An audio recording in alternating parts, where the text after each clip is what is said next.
Welcome, everyone, to our Spiritist Psychology Study Group on Human Beings in Conflicts, Challenge for the Conscious Being. Where we explore our unconscious to help us enhance our mental health, spirituality, and wholeness, based on the teachings of Joanna de Angelis. I'm Fabrício Assunção from the Spirit Society of Bournemouth. We are pleased to have here with us tonight Dr. Anahy Fonseca. Anahy is a psychiatrist and Jungian analyst. For some 30 years, she has been working in psychotherapy, diagnosis, and research on the relationship between spirituality and mental health. She is a member of the Medical Spiritist Association of Brazil, where she teaches Spiritist psychology by Joanna de Angelis. Tonight's study is the last one in the series for the current year, 2025. We thank you so much, Anahy, for leading our studies over for the last year. I hope many of you share your thoughts and ideas and reflections in a discussion about create a new study group for 2026. We will start a new module in 2026 called Inner Journey, Finding Yourself, Finding Your True Self. In tonight's talk, Anahy will give us a PowerPoint presentation with the main ideas from Joanna de Angelis and all the authors. We will have some time for questions and answers after the exposition. So Anahy talks tonight will focus on the chapter 4 of Joanna's book, Plenitude, and the topic is the cessation of suffering. I hand it over to you, Anahy. Thank you, Fabrício. Hello, everyone. So I will share the PowerPoint presentation.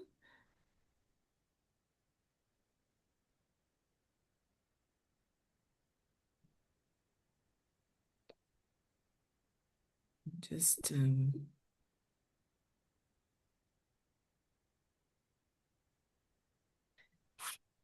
is that okay, Fabrício? Yes, it is. Okay. So let's go to our last meeting of this year in our journey of self-discovery inspired by the Spirit, Joanna de Angelis. As Fabrício said, the book is Plenitude from 1991 in chapter 4, Cessation of Suffering. So we start from where we ended last meeting, Jung talking about suffering. And in Letters, Volume 1, Jung says man has to cope with the problem of suffering. Easterman wants to get rid of suffering by casting it off.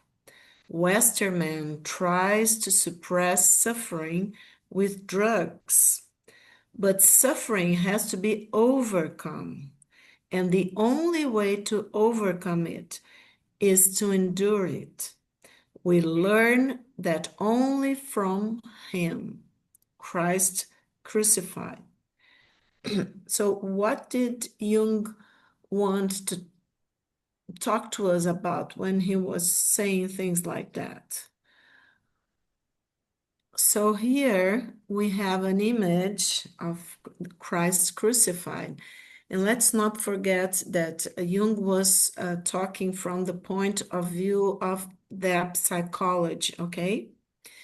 So in the Red Book, Jung says, just as Christ was crucified, between the two thieves, our lowest lies on either side of our way.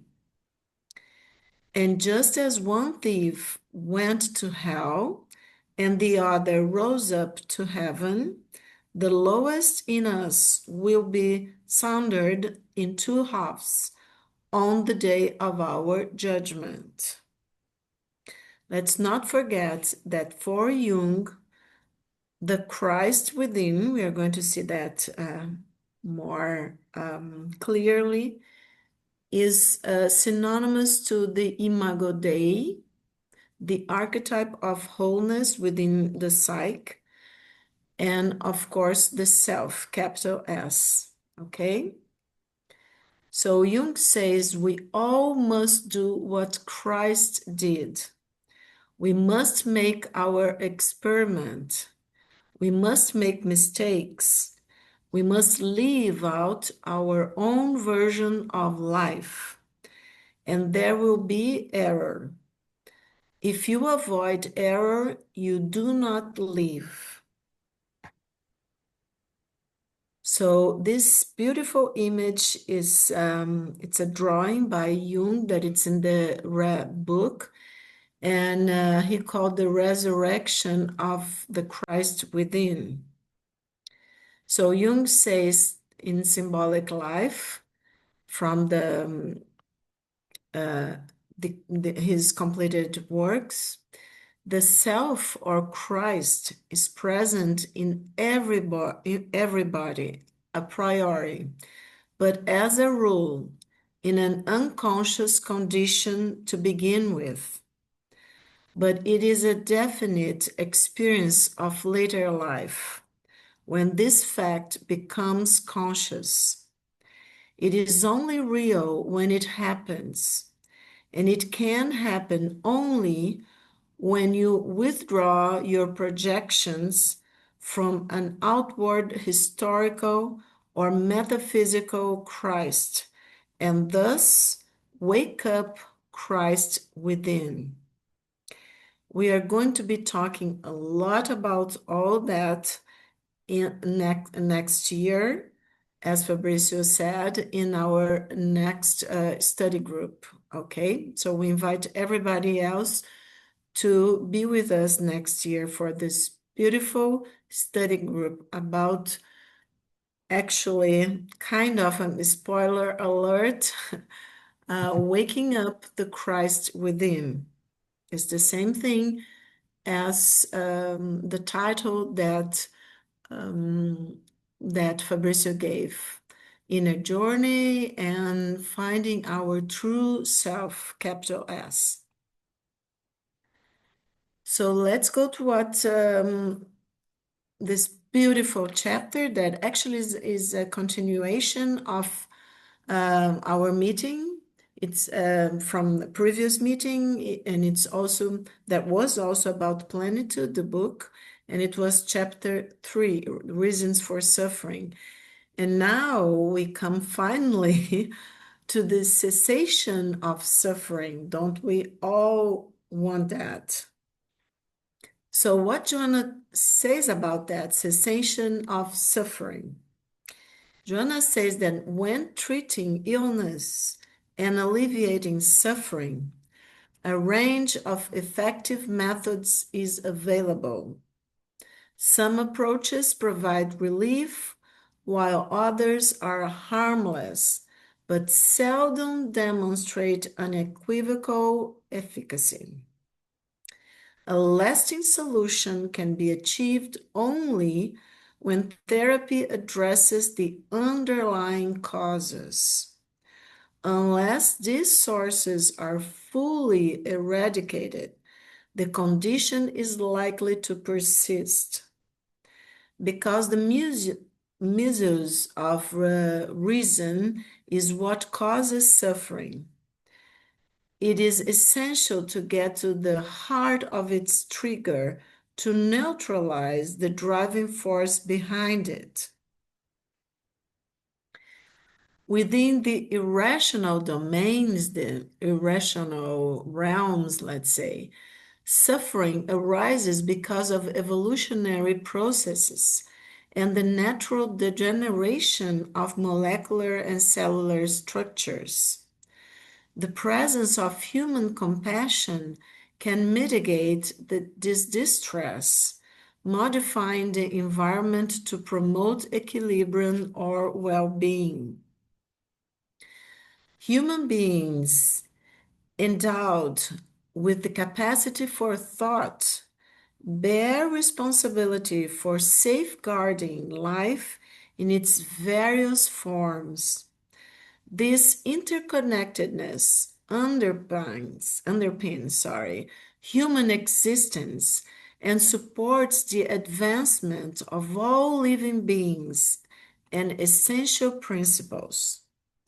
Consequently, the impact of both the harm and disregard for ecology can be observed in various aspects of human life, just as its protection and maintenance yield positive outcomes. These activities directly influence their respective um, effects. So you see, it's not by chance that a lot of psychiatrists and psychologists are talking about ecology. Many of them have no clue about spirituality and don't even want to know about it. And likewise, a lot want to know about it. So we are kind of in this, still in this conflict, but getting to very fast to an understanding of the interconnectedness of spirituality and mental health and science, okay? But as I was telling you, a lot of, unfortunately, in medicine and even in psychology, we still have a lot of colleagues they don't want to know about spirituality, kind of a very materialistic view of science yet, and still to these days. But they are wakening up little by little. So we already have like ecology psychiatrists, and I think the same goes to psychology. And in the core of this movement towards ecology, there is this uh, intuition actually, and this knowing, because science is proving that we are all interconnected, and even in the psychic levels, okay? So the knowledge that our well-being is pretty much dependent on other forms of life, on other, the life in the planet itself. So everything to do with ecology. So I think this is a way that everybody has a higher self, even if they don't know they have a higher self or they don't believe in spirituality, but the self is there and the self will be heard. Doesn't matter if the ego maintains a very materialistic or atheistic or whatever cosmovision and a way of understanding the world. The self is there, and we know in spiritist knowledge that this is the time, people. This is the time for the spiritual awakening. It is happening. And for the planetary transition, as a spiritist knowledge call this evolution and this collective evolution in consciousness, these higher vibrations that we're going towards, okay? So I think this is as Emmanuel, and I would love Sylvia to comment later. Emmanuel tells Chico Xavier that the materialist view of the world would die because of lack of matter. I think it's an preface of one of the books, and we can ask Sylvia later on. So, to alleviate suffering, it is imperative to develop a conscious approach that systematically examines its root causes and addresses them through strategic and well-considered actions. The cultivation of critical thinking, the development of disciplined habits, and the establishment of clear objectives are essential, says Joanna, for achieving meaningful outcomes. Without these foundational elements, so which are the elements? Critical thinking, development of disciplined habits, and the establishment of clear objectives, okay? They are, according to Joanna, foundational elements. So without them, therapies and techniques tend to serve only as temporary remedies rather than providing lasting solutions. I don't know if I told you, I think not, because I think this scientific meeting that it was last weekend, and our previous day was a fortnight ago, our previous meeting, sorry. So I was in a scientific meeting, okay, and one of my colleagues, that it's a young researcher, PhD and all that, that is a person very connected to spirituality and to scientific research. She said something that I totally agree, and I think it's great because she said that the evidence for for the way that spirituality, that if the person takes care of her own spiritual development, okay, that the research are showing that to have a personal spirituality well developed, to take care of that, is a factor of well-being and a better health, mentally and physically, okay? And that the evidence for that research in the psychiatry field and psychological field show that the evidence is, amazing. As I have been telling you, there is no other medicine, okay, that have this or therapy as and techniques, as John is saying, that have the same effect as a developed spirituality. We're not talking about having a religion even, but the personal spirituality, a focus on developing and connecting to our higher self. So what happens is that, and I totally agree with her, and I say the same thing many times, that medical doctors usually still to these days, many of them have this materialistic view of science. So they keep saying, oh, it's not ethical to talk to people about their spirituality. And nowadays, a lot of researchers in this field of psychology and psychiatry and spirituality are saying it's the opposite. It is unethical not to talk about spirituality, of the person's spirituality, because people want to talk. The majority of people, research show, want their doctors, their psychologists to talk to them about their spirituality and religion and belief systems.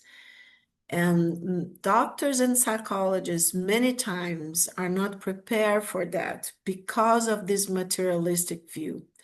So I thought she said brilliantly that actually this is unethical because of the evidence of research that a well-developed spirituality, that a person that is more spiritually developed is a person that is more mature and has, get undergoes less disease, for instance, and has a much more positive way of coping with the challenges of life. Okay, we can discuss this later more if you want. So Joanna says, in some cases, suffering is still the best therapy for human progress. While suffering may compromise less, lingering in reflection from where the operations of rebalancing start. Sorry, I'll do that again because maybe it's not clear. While suffering, man compromises less, lingering in reflection. So, suffering will make us reflect more upon existential questions, for instance, from where the operations of rebalancing start. It is common for behavior to change for the worse when the afflicting factors decrease. An immature individual often exhibits a tendency to seek out risky situations, which may lead them into further difficulties and strain their already limited resources. Thus, the length of time that individuals suffer contributes greatly, says Joanna, to a correct evaluation of what they must do. Because reproachable thoughts and actions originate in personal primitivism, they induce individuals to an unhappy existence from which they are delivered only when they resolve to climb the mountain of effort aimed at evolution, serenity, and harmony, working the raw metal of the individuality and shaping it in the heat of sacrifice. Imagine the archetype of the sacrifice that we have been talking in the beginning of the PowerPoint presentation. So, in the absence of suffering, neither moral advancement nor comprehension of the objectives of earthly existence can be achieved, at least at this point of our spiritual and moral evolution. Engraved on the conscience, the principles of divine law facilitate the realization of inherent positive potential. The delay in defining is the result of a normal period for the maturation that allows us to choose between what should and what should not be done. According to ancient Hindu teachings, when confronted with an individual struck by a poison arrow, immediate priority should be given to removing the arrow before taking any further steps. Until the moral poisonous arrow deeply embedded within one's soul are pulled out, they will continue resisting the antidotes applied to the damage they cause, because they will keep on contaminating their victims. Educating the mind and disciplining the will are essential first steps in addressing the root causes of distress.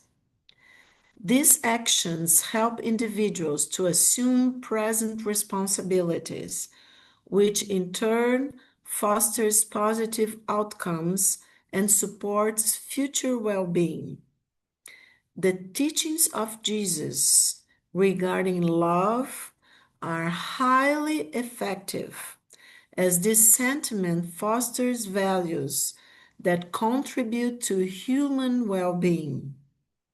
We know that, right?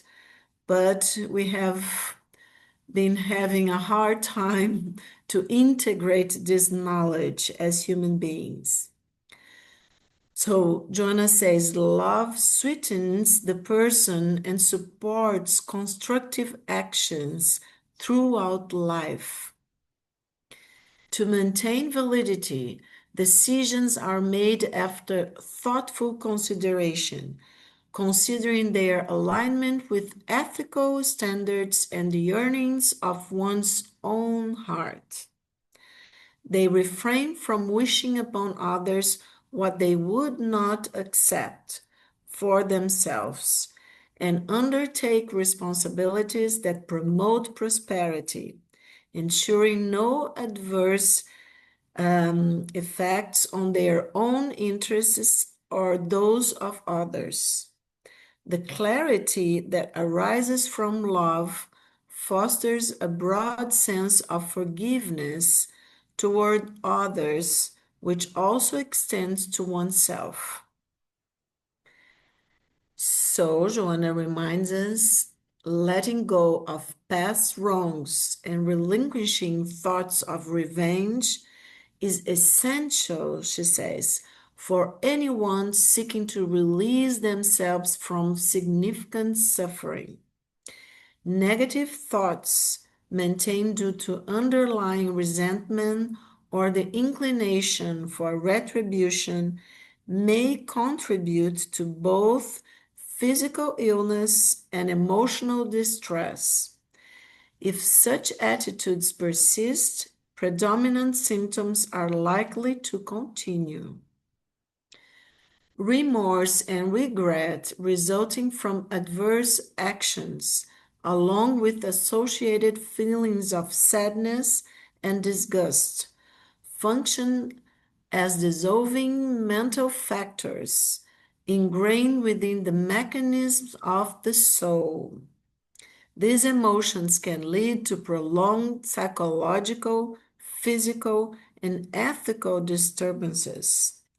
Forgiving the shortcomings of others can provide clarity and alleviate persistent emotional distress, reducing unnecessary suffering and contributing to overall well being. So, once the door of an affection is closed, Joanna says, due to hurt caused by a friend, a stranger, some other people that we love, for instance, one must always move forward towards others, to the countless open doors that await us, and with fraternal understanding towards the defaulters, considering them to be unsound individuals, ignorant of the moral disease that consumes them. Life is defined by the continuous opportunities that present themselves rather than by past setbacks or failures. And here we can talk more later if you want, but it's coming to my mind, for instance, sometimes the hurt that we feel, it's, for instance, from losing someone, okay?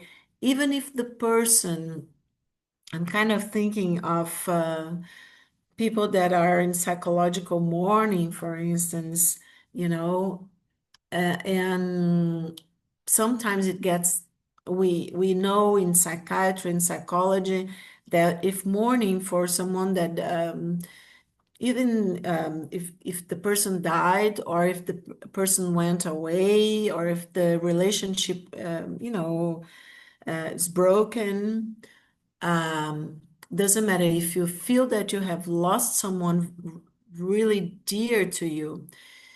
Of course, the ego is going to mourn that this loss, but if it extends for more, kind of more or less, all right, kind of more than 1 year, more or less, because it's the time that we know that the mourning process takes to, to naturally to develop.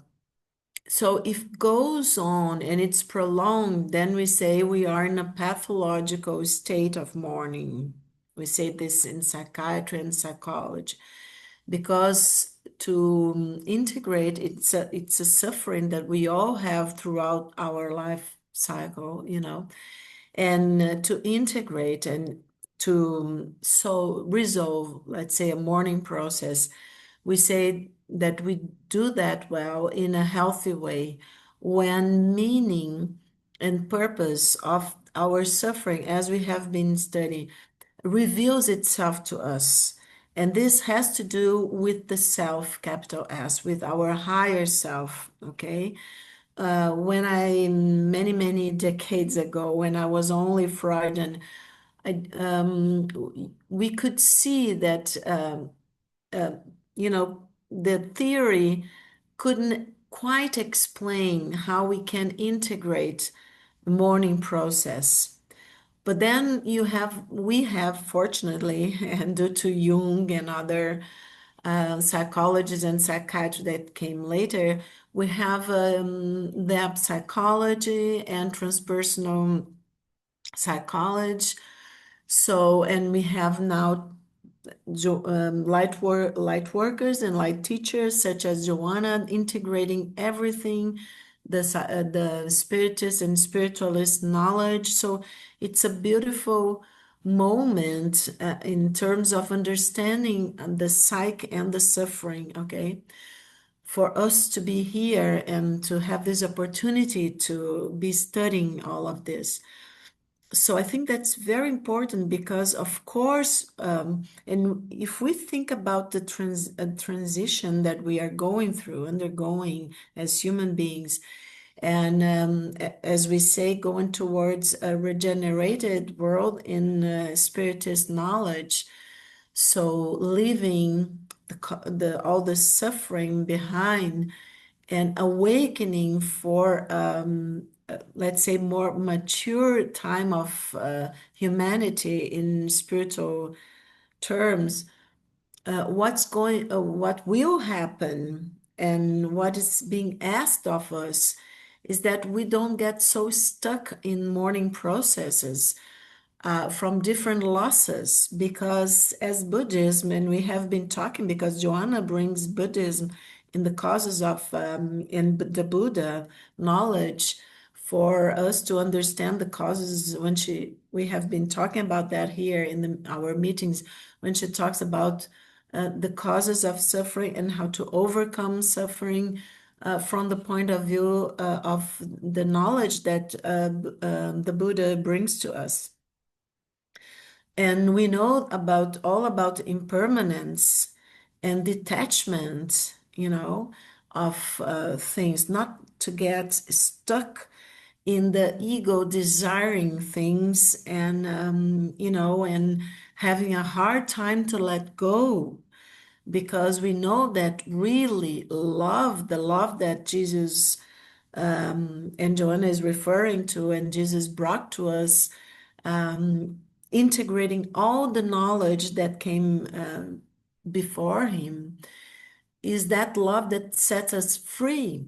So a love that makes us stuck in and make us in a mourning process that is pathological, that I can't let go. It's actually not really love. It's an egoical love, it's egotistic, it's a selfish love, because it kind of makes the person stuck and the individual, and not doesn't make us free as spirits to, go on evolving. So I think we should pay a lot of attention to that, because these times that we are living are asking us in this spiritual awakening to really learn how to love, to free ourselves and to help free others, and to live, to undergo this suffering. I will, in the end now, I will just talk a little bit about the crucified Christ as an archetype, okay? Going back to the beginning, but that we have to undergo to wake the Christ within, as we have been talking. So to finish this presentation, John is saying that once the door of an affection is closed due to hurt caused by a friend or stranger, someone we love, even, one must always move forward towards others to the countless open doors that await us, and with fraternal understanding towards the defaulters, considering them to be unsound individuals, ignorant of the moral disease that consumes them, ignorant of their selfishness, for instance. It's a moral disease, okay? Life is defined by the continuous opportunities that present themselves rather than by past setbacks or failures. And this goes to this dimension that we are here in time and space, and to the next dimension, very close to ours, spiritual dimension, but where still to these days we have spiritual brothers and sisters living among us, and not understanding that they are not in the flesh, and still wanting to be, and still connecting to us, and still not freeing themselves or freeing the people that they love, they think they love. But we can talk more about that. So, therefore, releasing oneself from adverse events, like discarding decayed wood into the waters of the river of oblivion, reflects a healthy wisdom. So, everything that is decayed within us, we should, I love this image that Joanna is giving to us. We should discard in the waters of the river of oblivion. Let go of it all. So this reflects a healthy wisdom and vision. Such behavior enables individuals to receive forgiveness from others, thereby absolving them of obligations stemming from previous negative experiences. Additionally, it mitigates the risk of projecting detrimental thoughts, which may otherwise be unconsciously internalized through atonement linked to a consciousness of guilt. Let's not project our own guilt onto others. Let's not internalize other people's guilt. Okay, let's stop projecting our shadow aspects onto each other. When one is freed from the mental garbage, Joanna says, resulting from ignorance and triviality, one's spiritual recovery begins. This process creates opportunities for constructive engagement and promotes well-being. Among these constructive efforts is the practice of self-forgiveness. Complete self-forgiveness, says Joanna, is not founded on unwarranted leniency toward personal errors, which may indicate moral negligence, complicity, or immaturity. Instead, it reflects a conscious recognition of psychological and ethical development that guides actions toward both individual well-being and collective health. Self-forgiveness involves adopting an appropriate mindset toward one's mistakes and finding meaningful resolution in the opportunity to halt the negative consequences caused, effectively addressing the underlying issues that impact those affected. Self-forgiveness contributes to moral development by providing clarity regarding personal responsibility. This process enables individuals to thoughtfully consider their actions, thereby reducing the likelihood of engaging in aggressive, negligent, impulsive, or inconsistent behaviors in the future. Self-forgiveness enables individuals to extend forgiveness to others, We cannot forgive others if we don't forgive ourselves. We know that. Thereby fostering opportunities for mutual understanding and reconciliation with their neighbor.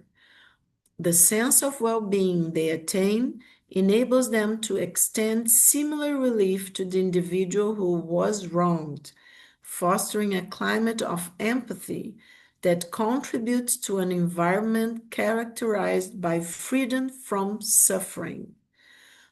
So, we still unfortunately have wars to these days, and that's because many people don't understand what Joanna is saying.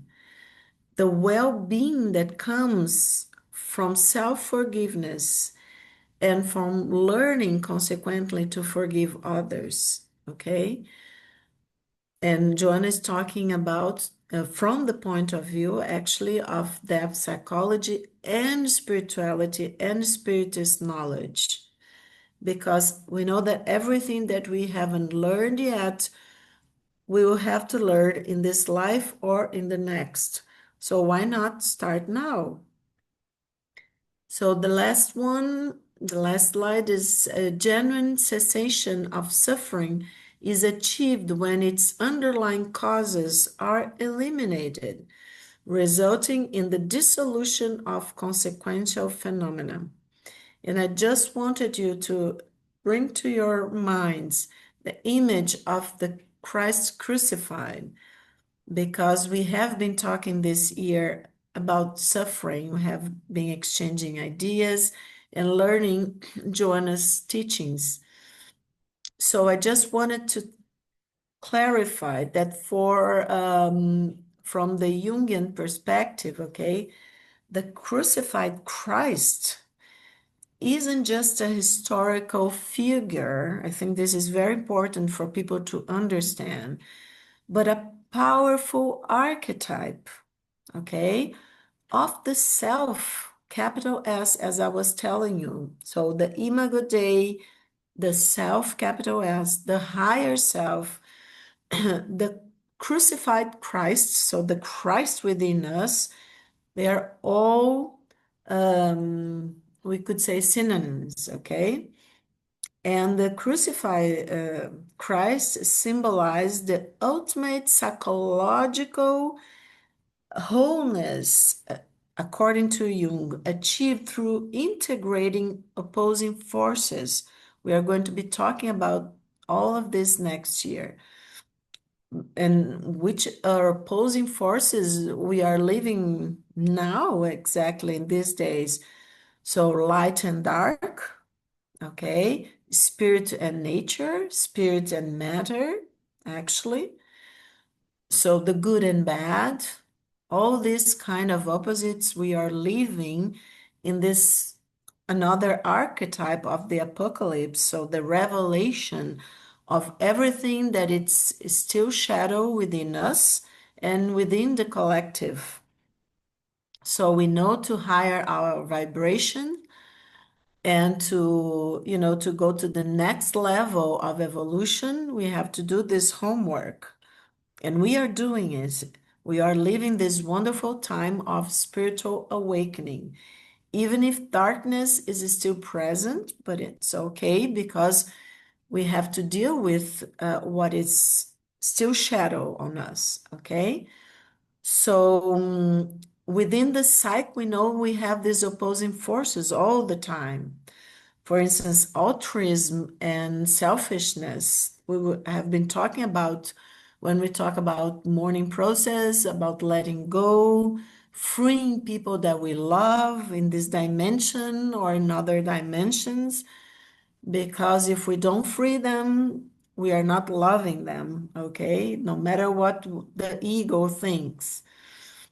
So the crucifixion represent the ego's death, okay?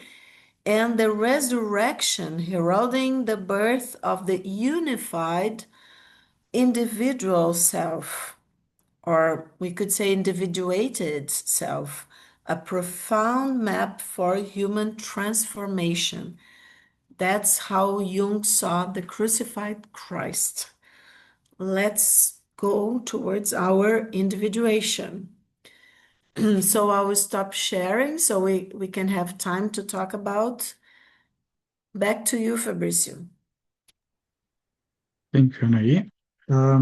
So we will do a maybe 10, 15 minutes questions and answers, and then we can do the meditation afterwards. Is there any question anyone want to raise? Please raise your hand on the Zoom.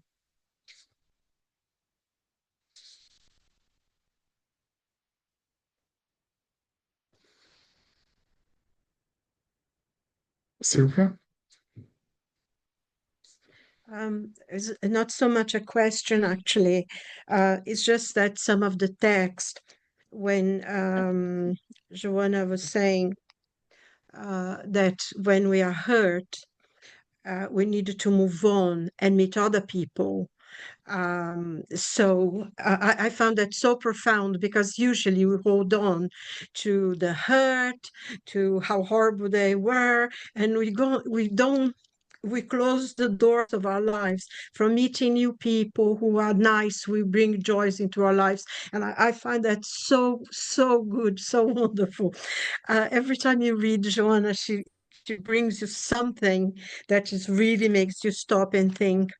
Um, the other thing I was going to ask you actually was that a question of if the opposing forces was a process of individuation, but you did say that maybe it is, isn't it? And just another thing as well, when she said, Joanna tells us that we need to love and forgive and everything. So it reminded me of something I was reading today in my gospel at home, from one of the books of Emmanuel, about the golden rule, that to forgive and not do to others what we would. And he says that this have always existed. Almost every other culture in antiquity, the Hindus, the Chinese, the Romans, the Greeks, even the Babylonians, they had that. Don't do to others, or do to others what you want them. But Jesus, when he came, he sort of brought together, and the difference from this knowledge that existed from before, with him, he actually lived it. And Emmanuel was calling us to actually follow Jesus and live it, instead of, not have a life that you show it rather than know it. I think this is interesting. There was something else, but I'll leave it for other people a chance to say it. Thank you. And Claire? I have a question. So I struggle a little bit with the image of the Jesus crucified. This image, it brings up a very how can I say, a previous sort of church kind of symbology. And it makes me think also about people who are not Christian, who are also on a pathway of spiritual evolution and integration of their shadow and things like that. So how can we accommodate this kind of image that Jung puts forward? Because of course Jung had a strong Christian background. For someone who perhaps does not have such a strong Christian background, or doesn't have one at all, is coming from a different pathway, and just trying to imagine how we can talk about this in a way, or have different images, or is it not possible? Because for me, I feel, when I see that image, I feel a bit excluded. And for me, I have no problem with Jesus. Jesus is my friend. I love Jesus, and he's my teacher, my light teacher. And like Joanna says in the book, The Kindness of Jesus, Jesus is alive. He came for everybody. He loved everybody. He forgave everybody. He did not make distinctions of anybody, of any social group, of any ethnicity, of being women or men or anything. He was that example of loving everybody. And like she says, Shona says, she follows his teaching in as much that she also tries to love everybody. And so I think about it in those terms. So when I think of these images like that, I struggle a little bit intellectually to how do I fit it in, because for me that image excludes others because of its strong sort of historical context, perhaps, and that does not represent, for example, what Jesus is for me in my life. That represents what had the manipulation of the church or something like that, perhaps for me personally. So I just want to put it out there a little bit to see what ideas you can bring to us to help us when we come across things like this.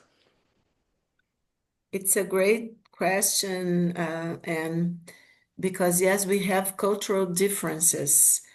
Here in the very south of Brazil, in my state, Rio Grande do Sul, up in the mountains, there was the first Buddhist temple. It's was built, okay, and I don't know if it, at least in Brazil, but I'm not sure in Brazil or in Latin America. But it's so it is, and I'm just imagine, and it's very beautiful. And a lot of monks came, from the east to do the images and paint and all that. And when you get inside the temple, it's kind of sometimes it's kind of scary, the images, because the Buddha, the different aspects of the Buddha, they have so the angry one and the one that faces demons and things like that, are really scary, And for us in the West, we are not very used to this kind of images. So I was talking with the Lama that is responsible, Lama Kadra, that is responsible for this Buddhist temple. Actually, is a lot of people living there and all of that. And as a psychiatrist, and she told me in the beginning when they started, and a lot of people from the West nowadays want to, go to Buddhism and want to go, even if they are not Buddhists, they go to retreats with them and things like that. But once in a while, not very often, but once in a while, she told me there were people that were, I think something like analogous to what happened to Jung. They can even get in a psychotic like state, because of all this kind of images. And actually the images, if you see, they are talking about different aspects of the emanation of the Buddha, for instance, it's very symbolic, but it's very from their culture and their kind of Tibetan Buddhism. It's the first Tibetan Buddhist temple, okay? Because there are other kinds of Buddhism, Zen Buddhism and things like that, but that's Tibetan Buddhism. That's important information. So what happened is that she said in the beginning they tried to accommodate the person that was, having mental problems, but then she realized she was married. She's a Eastern lady that married Rinpoche that came to the south of Brazil and built the temple and everything else. And then he died, and she went on taking care of the temple and the teach. She's a lama. So what happens is that she said they learned that they have to invite the person to see a doctor and leave the retreat, And so I think the expression of spirituality is different for us in the West.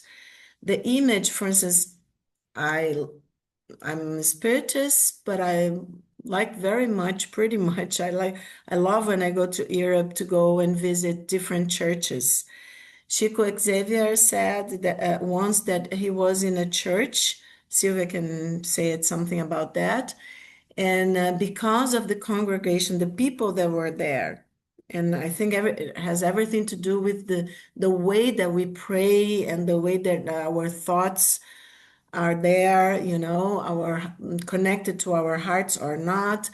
But he said many times he could see kind of like flowers and light coming from above inside the church.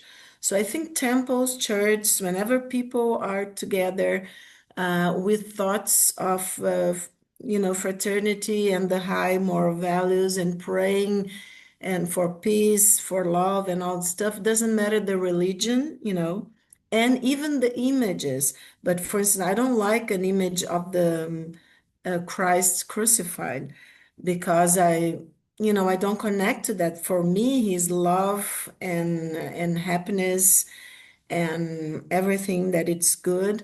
But I think it was Jung was actually analyzing for us in the West the psychological, the symbol that the ego has to undergo the struggle to when we are here, the spirit is incarnated that so the psyche has to deal with these challenges, okay? But for instance, I think it was a couple of weeks ago in this temple that I told you about. I was taking a friend that had up to the hill and to the temple to get to know the temple. It's beautiful. I love that. And I have a Buddhist sister also, so I know everybody and have taken a lot of foreigners there and all the stuff. But for me, it's okay, the angry Buddha and whatever demons they are represented, symbolizing, because as the Christ crucified, I don't connect to that, but I understand the symbolism. And the opposing forces, for instance, in Buddhism, they are not external, they are internal struggles. And it's the same thing, for instance, attachment and detachment, they are opposing forces. And ignorance and wisdom, all these kind of battles, it's the same thing because it's an archetype. So for me, and it doesn't matter the culture, and the symbols, as Jung says, talks about the religious function of the psyche. We all have in our psyches this capacity to create images because it's in our collective unconscious of connected to the transcendence, to the sacred. And of course, the different cultures are going to show and have different symbols. But remember Lionel Corbett, my dear friend and professor, and he would say, and a lot of people went because they knew he studied this kind of, depth psychology and the religious function of the psyche. So a lot of people from different religions, even priests and whatever, they went to him, and he describes in his books a lot of dreams with different images that have nothing to do with the culture of the person, you know. So, like the self is telling us something. If you feel that you are, oh, I connect with this symbol or with this religion, but the ego is thinking that, and you get stuck in the development of your own spirituality, then the self is going to send you through dreams, synchronicities, and intuitions, very powerful images. So kind of wake up. That's not your path in this life, at least. So I think we are kind of so the Christ, and there's this beautiful book, if people remember, that I think it was in London, there was a meeting with the Dalai Lama and Christian leaders, and they made in the end a book. I think the Dalai Lama writes a book um, about Jesus, I think, and I will try to find out, or if someone can look, and Buddhism, and the points of convergence, So I think for me, and it's all, the symbolic function of that we have in our psyche of representing the transcendence. And for me, Jesus is much more than the historical figure. It's, as you said, a light teacher that comes to integrate knowledge from different parts of other light teachers, and is showing us a path of integration. And I think that's what Jung meant. But I think especially you guys in Europe that suffered so much, with church stuff. Let's not get into details because everybody knows their history, right? But what I think is that people that I have been talking to in Europe, for instance, they connect Jesus with all this suffering of the churches, but he didn't come to create any church, actually. He came to give us messages. And so I think spiritist knowledge and spirituality in general are already connecting to the Christ and taking him out of the cross. I heard this from a Catholic priest that I love the guy because I love to talk with a lot of different religious leaders and things. It's my area of study. And he said, and I once he told me an experience that he had, and he said he heard a voice saying to him, a Catholic priest, "You have to let the Christ out of the cross." Isn't that beautiful? For me, is his higher self, his mentors, and even Jesus, let's say, I don't care, or actually it doesn't matter in this in the spiritual realms. Whose voice is that? If it's a voice of wisdom that says, let's evolve, let's integrate our opposites so that we can go to the next phase of evolution. And this, in psychological terms, it's taking the Christ out of the cross.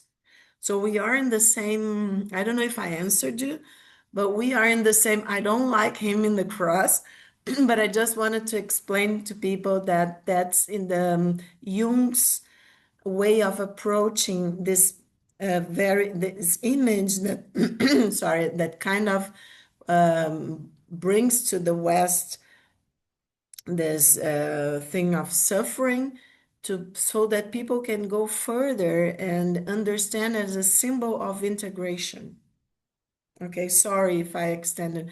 Sylvia, you wanted to say something? Thanks so much, Yeah, Anne, for your question. it's just more or less continue what you're saying, which I agree, because I never liked the image of the cross. I think sometimes, we talk about people in Europe, but you live in Rio Grande do Sul now, but at one time you lived in Europe.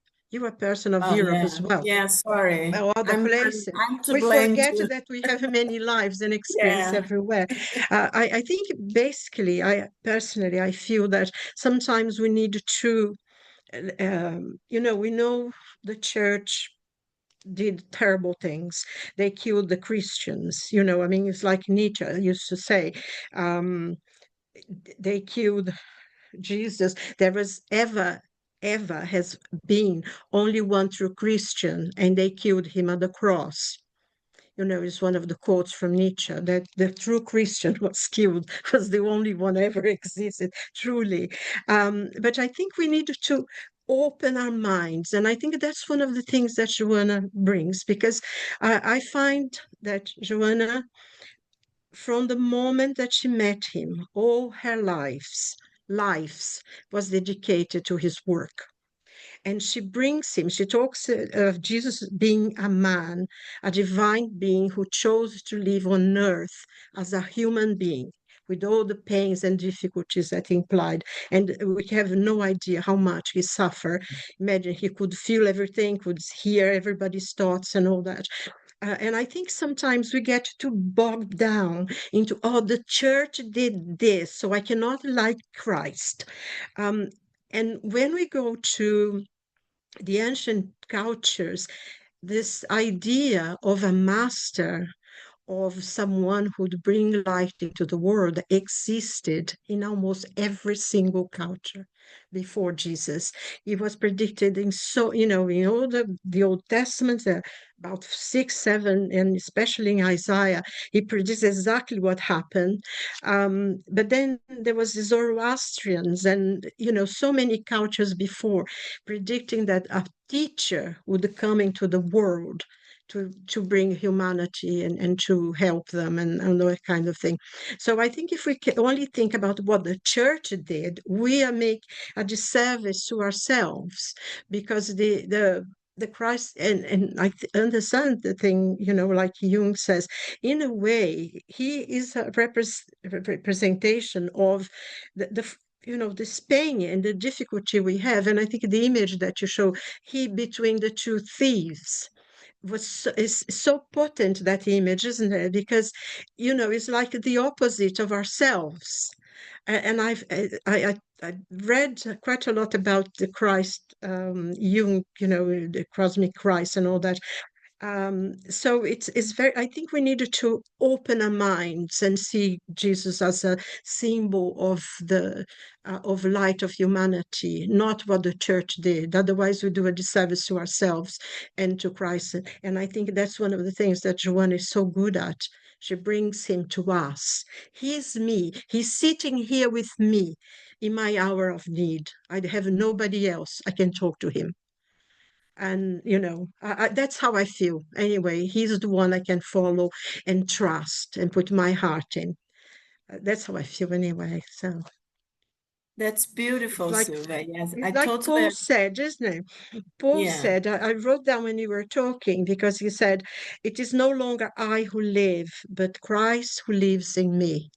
yeah. And It's he beautiful. says, it starts, "I have been crucified in Christ." So we can let go of our just let go of what we don't need, and be good and understanding and loving and forgiving. Sorry, so That's I don't. beautiful. Beautiful. And it's in psychological terms because Paul himself was crucified, right? In that moment in the road to Damascus, because the enantiodromy, so that he was going one way, and then what happens is that he sees the Christ and then he turns the other way around. And in psychological terms, he was living what Jung says the death of the ego and the rebirth. And I think Sylvia is bringing something very important, because if we get stuck in our history and what it was told to us, right? We miss the point that, and even that Joanna, as a light teacher, is bringing to us, is the death of the ego as we know it, the selfishness, the separation, and all of that, the wars, the aggressiveness, and the rebirth and the manifestation of the higher self, that in Jungian terms and depth psychology is the Christ within. So I think it's beautiful, this image of the birth of the awakening, not the birth, the awakening of the Christ within. Totally agree. I think Bob wants to say something. Thank you.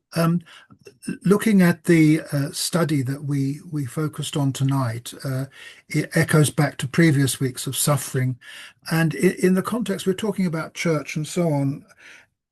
For the many, many years that I've gone to church, we often pray for people to be relieved from suffering. Please cure this person. Please heal this person. Let them not suffer. What we're told in these readings is that from Joanna is that suffering is essential for our benefit.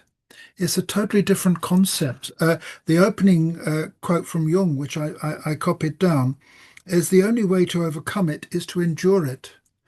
We don't need medicine. We don't need to get rid of the suffering. That's a really, really tough thing to comprehend for those of us who've thought that our natural thing to do when we're on our knees praying to God is, please relieve me of the suffering.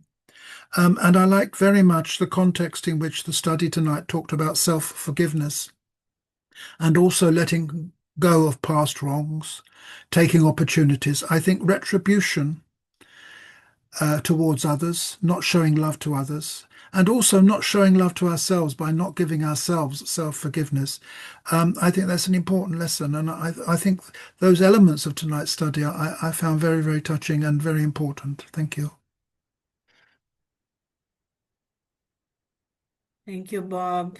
Thank you so much. I don't know if Fabrizio, if there aren't any more people that want to talk, we can stop recording. Have we stopped recording? Not yet. No. Because then we can do the therapeutic visualization. So Okay. important. Okay. So I will say good evening or good night to everyone who has been watching us. We will be back in 2027. We work on the a calendar and a schedule with the meetings, and as soon as we finish, we will share with you. Thanks for being with us, and Happy New Year and Merry Christmas. Happy New Year. Merry Christmas.